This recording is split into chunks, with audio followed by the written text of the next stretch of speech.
In this video, I'll show you how to build a custom report in QuickBooks. First, log into your QuickBooks Online account and open the company you want to use.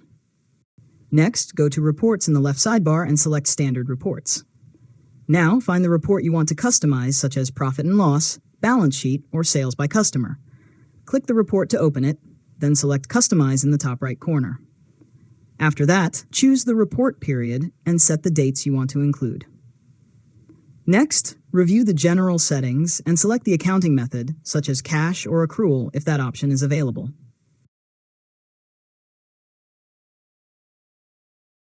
Now, open the Rows Last Columns section to choose how you want the information displayed.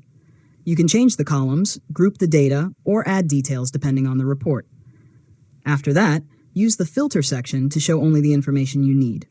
For example, you can filter by customer, vendor, account, product or service, class, or location. Next, review the report and make any additional changes needed. If you want to use the same custom report again, click Save Customization and enter a name for the report. You can then find the saved report later under Custom Reports. Finally, you can export the report, print it, or share it with other users depending on your QuickBooks subscription and permissions. And that's it. You've successfully learned how to build a custom report in QuickBooks. If you found this tutorial helpful, make sure to subscribe to Learn Mode Lab for more tutorials.